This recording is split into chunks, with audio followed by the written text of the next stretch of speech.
Cold wind howls through the crumbling stone corridors of Carta Monastery. Once a holy sanctuary, now only dead silence remains. Cracked statues, inverted crucifixes, dried blood smeared across the walls. All that is left after a death shrouded in mystery. The last nun hanging herself in the chapel, leaving behind unanswered questions. The Vatican, shaken by whispers of demonic presence, sends Sister Irene, a young nun haunted by visions, and Father Burke, a priest scarred by a failed exorcism, to investigate. Frenchie, a local farmer, guides them to the monastery. But Carta is no longer of this world. Shadows linger even under daylight. Whispers echo in empty halls. In the visions, a pale-faced nun with burning yellow eyes smiles crookedly. Father Burke knows her name, Valak, an ancient demon, once sealed beneath this monastery with the blood of Christ. War shattered the seal. Now Valak is free. Valak is more than a demon. It is a nightmare wearing holy robes. Centuries ago, the nuns of Carta sacrificed themselves to imprison it deep underground. But a bomb during World War II shattered the seal, unleashing darkness upon the monastery. Since then, Carta has become a tomb of lost souls. The remaining nuns vanished one by one, their spirits trapped in endless illusions crafted by Valak. Only when the last nun ended her life did the Vatican finally respond. Valak manifests as a ragged, unholy nun. Black robes drag across the stone floor. A bloodless white face stares with piercing yellow eyes. Its twisted grin stretches unnaturally, exposing rotting black teeth. When Valak appears, the air freezes. Candles snuff out, the wind dies, only the pounding heartbeat of its prey remains audible. Valak corrupts faith itself, turning holy symbols into mockeries. It warps perception, creating hallucinations of the most horrific kind. It can possess humans, making them unwilling vessels. No earthly weapon can harm it. Only the blood of Christ can touch its form. The massive iron door groans open, screeching like metal dragged across bone. A rush of cold, damp air seeps out, reeking of dried blood. Irene descends cracked stone steps, clutching her trembling crucifix. Father Burke murmurs prayers. Each word echoes hollowly into the abyss. Frenchie follows, lantern flickering weakly, casting light on walls smeared with blood and deep claw marks.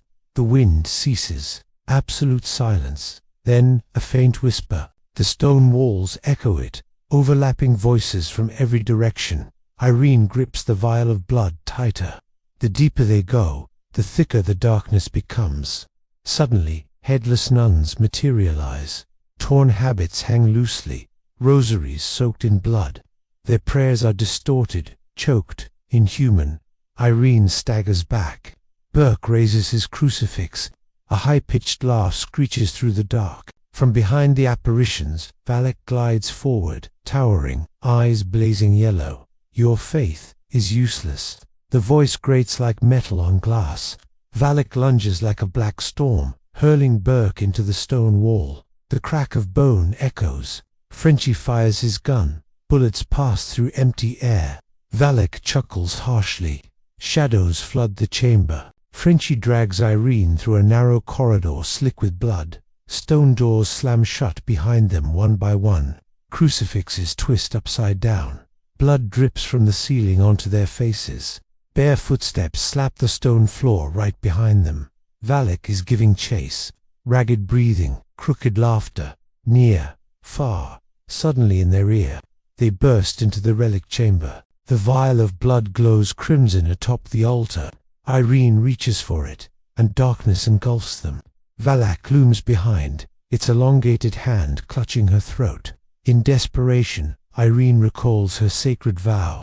She uncorks the vial, dipping her crucifix into the blood. Red light bursts across the chamber, forcing Valak back. Irene drinks the blood, divine power flooding her body. Valak screeches, lunging again, but Irene presses her glowing hand to its forehead. Holy light scorches the demon's flesh. Darkness and light collide. A thunderous roar shakes the catacombs. Stone crashes from the ceiling. Valak is dragged screaming into the closing seal. its final shriek echoing as the door slams shut. Silence falls. Dawn breaks over. Irene and Burke emerge, believing the nightmare is over. But Valak's shadow remains. Frenchie, the man who saved them, smiles faintly. On his neck, a bleeding inverted cross forms. His eyes flicker yellow for a brief second. Valak has found a new vessel. Years later, this possession will resurface in the files of Ed and Lorraine Warren, leading directly into the Conjuring 2. Wind howls through the abandoned halls. And in the silence, a faint whisper.